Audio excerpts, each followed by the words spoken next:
An important step for crypto, among others, is mass adoption.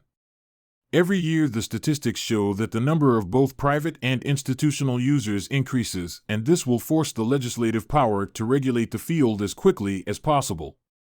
Together with the users, the utilities in the field of finance, NFT, games, payments also increase. For someone who is just starting out, I recommend first getting familiar with crypto projects.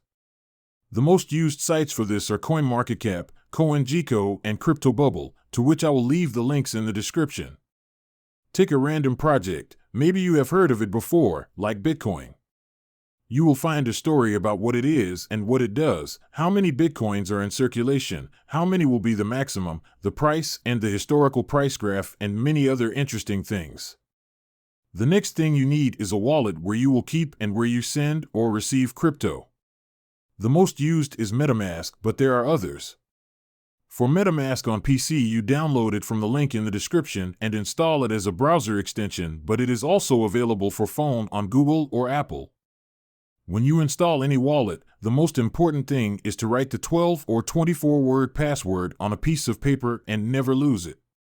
Practically, with that password, you will recover your wallet in cases of need. After you have installed the wallet, already preset, you will see the blockchain from Ethereum.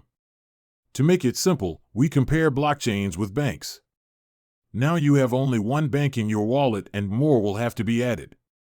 Other important banks are Binance Smart Chain, Polygon, Optimism, Arbitrum, but in case of need, as you add these, it will work with all the others supported by MetaMask.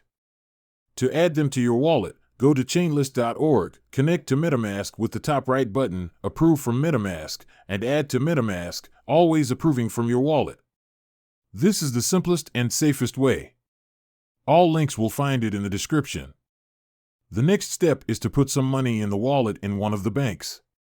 Possibilities to buy crypto are becoming more and more simple.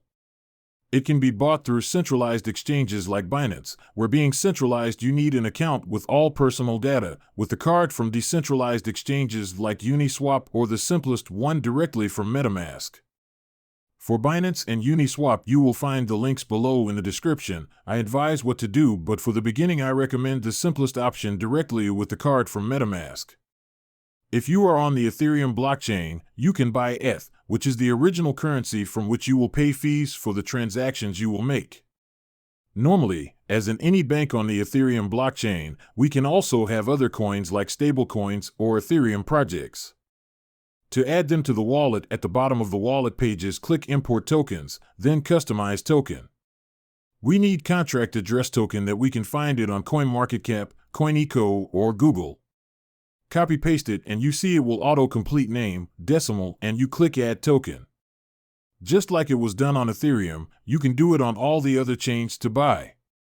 If it's the first time you come in contact with crypto, for a first lesson it's enough. In the following clips we'll see how we exchange tokens like Ethereum with stablecoins or Polygon, which is another blockchain, Asatsi's bridge. Lately things have been simplified and will simplify the field more in the future. For whatever there are applications, you just need attention and to know the right application or project. Don't forget, show some love if it was useful. Don't forget to like and subscribe.